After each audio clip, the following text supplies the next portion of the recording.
Hello friends, जय हिंद। कैसे हो आप सब? आई होप आप सभी स्वस्थ होंगे, मस्त होंगे और आपकी तैयारी एसएससी सीजीएल के स्टूडेंट खास तौर पे बहुत ही अच्छी चलेगी। और जो भी एसएससी के छात्र हैं जो इस वीडियो को देखते हैं या रेगुलर हमारे चैनल से जुड़े हुए हैं, आपकी तैयारी भी बहुत अच्छी चलनी चाहिए। इसी वजह से हम लगभग डेली 1 या 2 वीडियो प्रीवियस ईयर क्वेश्चन लाने का प्रयास करते हैं। जैसे कि हम लोगों ने पिछले वीडियो में वादा किया था कि अगले जो वीडियो आएगा वो एसएससी सीजीएल 2016 के फिजिक्स के सभी प्रश्नों का कलेक्शन होगा। जैसा कि आप ऊपर देख रहे होंगे, आज से हम लोग चालू करेंगे सीजीएल के उन सभी प्रश्नों की चर्चा जो फिजिक्स के आपके बने थे। तो बिना देरी करते हुए वीडियो स्टार्ट करते। पहला क्वेश्चन क्या लिखा है? लिखा है, निम्नलिखित में से कौन सा घटक प्रवर्धक साधन के रूप में प्रयुक्त होता है? पहला लिखा ट्रांसफार्मर, फिर लिखा है डायोड, फिर लिखा हुआ संधारित्र, फिर लिखा ट्रांजिस्टर। तो इसका ऑप्शन आपका डी से हो जाएगा, ट्रांजिस्टर। यानी जो ट्रांजिस्टर होता है वो प्रवर्धक के रूप में कार्य करता है या प्रवर्धक साधन के रूप में प्रयुक्त होता है। नेक्स्ट क्वेश्चन देखिए, दूसरा नंबर लिखा है, आवाज की माप का मात्रक है, यानी आवाज को किस में मापा जाता है? पहला लिखा है डेसिबल, फिर लिखा है हर्ट्ज, फिर लिखा हुआ है एम्पलीफायर, फिर लिखा हुआ है एकॉस्टिक्स। तो ध्वनि की तीव्रता का मात्रक बोलो या आवाज की माप का मात्रक एक ही चीज होती है, जिसको हम लोग कहते हैं डेसिबल। ऑप्शन ए सही हो जाएगा।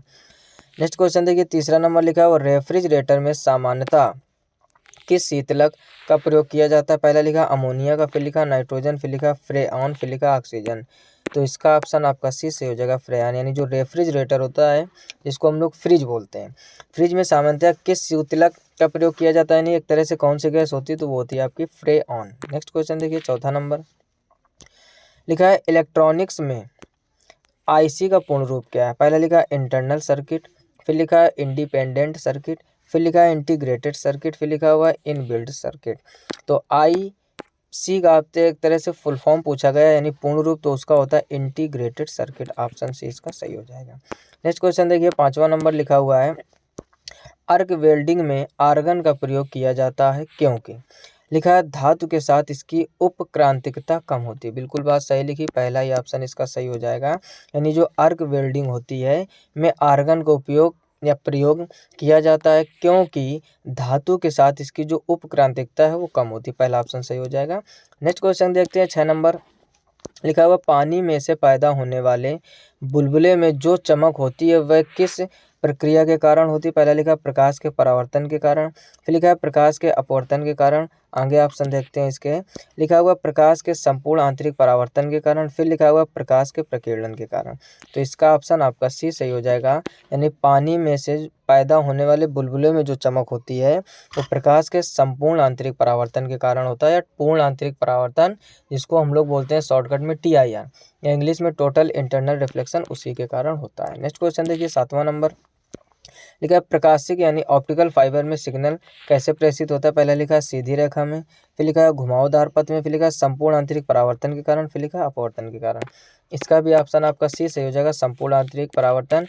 हमने क्या बताया था? पूर्ण आंतरिक परावर्तन, जिसको हम लोग TIR बोलते हैं। कहीं भी आपको चमक वर्ड मिल जाए या ऑप्टिकल फाइबर, ये याद रखो, चमक कोई भी, जैसे कांच में पड़ी दरार का चमकना, हीरे का अत्यधिक चमकना, जहाँ भी आपको चमक वर्ड मिले, रेगिस्तान में मरीज का, ठंडे प्रदेशों में मरीज का, यानी एक तरह से चमक वाली चीज़ों की बात करें 99% उसका आंसर क्या होता है? पूर्ण आंतरिक परावर्तन। और ऑप्टिकल फाइबर भी आपका पूर्ण आंतरिक परावर्तन पर भी काम करता है, जिसको हम लोग प्रकाशुक तंतु भी बोलते हैं। नेक्स्ट क्वेश्चन देखिए, 8 नंबर लिखा हुआ है, लिखा है सूर्योदय और सूर्यास्त के समय सूर्य का लाल रंग क्यों दिखाई देता है? अब देखो, लाल रंग मिल गया। हमने आपको इसमें एक ट्रिक बताई थी, कहीं भी रंगों की बात करें, किसकी बात करें? रंगों की, उसका आंसर होता है प्रकीर्णन। 99% ये ट्रिक आपकी काम करेगी। जैसे अभी हमने बताया, अगर चमक वर्ड मिल जाए तो उसका आंसर होता है पूर्णांतरिक परावर्तन, रंग मिल जाए तो प्रकीर्णन, जो होता है वो दिखता नहीं, जो दिखता है वो होता नहीं, ऐसी कंडीशन मिल जाए उसको कहते हैं अपवर्तन। इन ट्रिकों से आप बहुत ही आसानी से क्वेश्चन कर पाओगे। अब देखते हैं इसके ऑप्शन पढ़ते हैं। पहले लिखा क्योंकि उस समय सूर्य केवल लाल रंग उत्सर्जित करता है, बिल्कुल गलत। फिर लिखा लाल रंग का तरंगदैर्घ्य अधिक होने के कारण प्रकीर्णन अधिक होता है। फिर लिखा सूर्य पर्वतों में से निकलता है। फिर लिखा लाल को छोड़कर अन्य सभी रंग प्रकीर्णित होते हैं। अब देखो, प्रकीर्णन वर्ड मिल गया, लास्ट वाला ऑप्शन सही हो जाएगा। यानी सूर्योदय एवं सूर्यास्त के समय सूर्य का लाल दिखाई देना प्रकीर्णन के कारण, बादलों का श्वेत दिखाई देना वो भी प्रकीर्णन के कारण। रंगों की बात करें, हमने क्या ट्रिक बताया? आसमान का नीला दिखाई देना, उसका भी आंसर प्रकीर्णन होता है। ठीक, बहुत सारे रंगों की चर्चा करें तो समझ जाओ प्रकीर्णन आंसर। नेक्स्ट क्वेश्चन देखिए, 9 नंबर में लिखा, पर्वतीय क्षेत्रों में जल का क्वथनांक क्या होगा? पहला लिखा वही जो समुद्र तल पर होता है, फिर लिखा हुआ जितना समुद्र तल पर होता है उससे कम, फिर लिखा जितना समुद्र तल पर होता है उससे अधिक, फिर लिखा बर्फ की गलनांक के बराबर। आपसे क्वेश्चन पूछा गया था कि पर्वतीय क्षेत्रों में जल का क्वथनांक क्या होता है, तो जितना समुद्र तल पर होता है उससे कम। पर्वतीय क्षेत्रों में हमेशा क्वथनांक कम होता है। नेक्स्ट क्वेश्चन देखिए 10 नंबर लिखा है गैल्वेनोमीटर को किसके साथ जोड़कर उसे वोल्ट मीटर बनाया जा सकता है, यानी गैल्वेनोमीटर को किसके साथ जोड़ दें तो वो वोल्ट मीटर बन जाएगा। पहले लिखा समांतर उच्च प्रतिरोध, फिर लिखा समांतर निम्न प्रतिरोध, फिर लिखा श्रृंखला में उच्च प्रतिरोध, फिर लिखा श्रृंखला में निम्न प्रतिरोध। देखो इसका कॉन्सेप्ट ध्यान से समझिए, रटने से इस टाइप के क्वेश्चन आपके ज़्यादातर गलत ही हो जाएंगे। गैल्वेनोमीटर यानी जिसको हम लोग कहते हैं धारामापी, एक एक पॉइंट समझिए, जिसको हम लोग क्या कहते हैं धारामापी। धारामापी को अगर आपको वोल्टमीटर में बदलना है तो श्रेणी क्रम में उच्च प्रतिरोध जोड़ देते हैं। क्या करते हैं श्रेणी क्रम में, श्रेणी को ही श्रृंखला बोलते हैं, श्रेणी क्रम में उच्च प्रतिरोध। अगर आपसे कहते हैं धारामापी को आमीटर में बदलना है, ध्यान से समझिए, धारामापी को आमीटर में बदलना है तो समांतर क्रम में निम्न प्रतिरोध। धारामापी को जब वोल्टमीटर में बदलोगे तो श्रेणी क्रम में उच्च प्रतिरोध, और धारामापी को जब आमीटर में बदलोगे तो समांतर क्रम में निम्न प्रतिरोध। ये दोनों बातें आप ध्यान से समझ लीजिए, तभी आप इस टाइप के क्वेश्चन कर पाओगे। नेक्स्ट क्वेश्चन देखिए 11 नंबर लिखा हुआ यूडियोमीटर किसका मापन करता है। पहला लिखा है वायुमंडलीय दाब का, फिर लिखा है समय का, फिर लिखा है गैस का आयतन, फिर लिखा है वाष्प दाब। तो गैस का आयतन में ही इसका उपयोग किया जाता है। जो यूडियोमीटर होता है क्या करता है, गैस का आयतन को मापता है। नेक्स्ट क्वेश्चन देखिए 12 नंबर लिखा है वह सूर्यास्त के बाद भी पृथ्वी की सतह के निकट वायु किस कारण ऊष्मा प्राप्त करती रहती है। पहले लिखा सूर्य तपन, फिर लिखा स्थलीय विकिरण, फिर लिखा चालन, फिर लिखा समय। तो इसका ऑप्शन आपका बी सही हो जाएगा, यानी स्थलीय विकिरण। नेक्स्ट क्वेश्चन देखिए 13 नंबर लिखा हुआ निकट दृष्टि दोष से पीड़ित व्यक्ति की दृष्टि सही करने के लिए किस प्रकार के लेंस का प्रयोग किया जाता है। देखो अगर आपने पिछले के लेक्चर देखोगे तो तुरंत आंसर कर दोगे। ट्रिक हमने क्या बताई, एक आपका होता है ज़्यादा फेमस, ठीक, जो ज़्यादा पूछा जाता है, दूर दृष्टि दोष, एक होता है निकट दृष्टि दोष, और एक होता है आपका उत्तल दर्पण, और एक होता है अवतल दर्पण, सॉरी एक होता है उत्तल लेंस, एक होता है अवतल लेंस। अब देखो हमने क्या ट्रिक बताई थी, जो ज़्यादा अक्षर वाला है वो ज़्यादा अक्षर वाले के साथ रहता है, कम वाला। अब यहाँ निकट और अवतल में ज़्यादा अक्षर है तो ये इसका कॉम्बिनेशन बनेगा, दूर में कम अक्षर, इधर उत्तल में कम अक्षर है, तो दूर दृष्टि दोष को दूर करने के लिए उत्तल लेंस और निकट दृष्टि दोष को दूर करने के लिए अवतल लेंस। पूछा क्या गया, निकट दृष्टि, ढूंढिए आप कौन सा ऑप्शन बी सही हो जाएगा, अवतल लेंस। इस तरीके से इस ट्रिक से आप आसानी से क्वेश्चन कर पाओगे। नेक्स्ट क्वेश्चन देखिए 14 नंबर लिखा हुआ है, लिखा है रेलवे स्टेशन के प्लेटफॉर्म पर खड़ा व्यक्ति तेजी से आती हुई ट्रेन की ओर खिंचाव सा क्यों महसूस करता है। नहीं जब देखा होगा गांव में क्या बोलते हैं कि ट्रेन की पटरी के पास मत खड़े हो, ट्रेन आएगी खींच लेगी। समझो बात, वो खींचती नहीं, वहाँ पर एक साइंस का लॉजिक, एक रूल कार्य करता है। कौन सा, लिखा है रेलवे स्टेशन के प्लेटफॉर्म पर खड़ा व्यक्ति तेजी से आती हुई ट्रेन की और खिंचाव सा महसूस करता है। लिखा है ट्रेन और व्यक्ति के बीच गुरुत्वाकर्षण बल नहीं होगा, फिर लिखा है व्यक्ति का भ्रम, यह भी गलत, फिर लिखा है विकेंद्र बल, यह भी गलत, उनके बीच तेजी से गतिमान वायु के कारण दाब में अंतर, बिल्कुल सही है, ऑप्शन डी इसका सही हो जाएगा। यानी जब तेजी से ट्रेन आती है तो जो व्यक्ति के आगे का एयर होता है, एयर प्रेशर बोल सकते हो, वो ट्रेन खींच लेती है। और कोई भी व्यक्ति, हम लोग जहाँ कहीं भी खड़े होते हैं चारों तरफ से एयर प्रेशर लगता है। देखा होगा गर्मियों में जब आंधी तूफान आता है तो टीन शेड उड़ जाते हैं, या छत पे जो टंकी रखी होती है उसका ढक्कन उड़ जाता है। अब सोच रहे हो कि ढक्कन कैसे उड़ जाता है, तेजी से आंधी आती है तो ऊपर का एयर प्रेशर हटा देती है, जो टंकी के अंदर एयर प्रेशर है वो उसको धक्का देकर ढक्कन को खोल देता है और वो उड़ जाता है। यही कारण होता है जब तेजी से ट्रेन आती है तो व्यक्ति के आगे का जो एयर प्रेशर है वो ट्रेन खींच लेती है, और जो व्यक्ति के पीछे का एयर प्रेशर उसको आगे की ओर धक्का देने का प्रयास करता है, जिसके कारण जब बहुत बड़ी बड़ी घटनाएं भी हो जाती है और व्यक्ति मर भी जाते हैं। लेकिन साइंटिफिक रीजन क्या है, लिखा उनके बीच तेजी से गतिमान वायु के कारण दाब में अंतर, यानी आगे का जो एयर प्रेशर है वो हट जाता है, पीछे वाला हावी हो जाता है और व्यक्ति आगे की ओर गिर जाता है। आई होप आप बात समझ गए होंगे। नेक्स्ट क्वेश्चन देखिए 15 नंबर लिखा है जब हम किसी वस्तु को देखते हैं तो रेटिना पर बनने वाला प्रतिबिंब कैसा होगा। पहला लिखा वास्तविक तथा उल्टा, वास्तविक तथा सीधा, काल्पनिक तथा सीधा, काल्पनिक तथा उल्टा। देखो रेटिना पर हमेशा प्रतिबिंब वास्तविक बनता है तो काल्पनिक वाली तो बात बिल्कुल खत्म।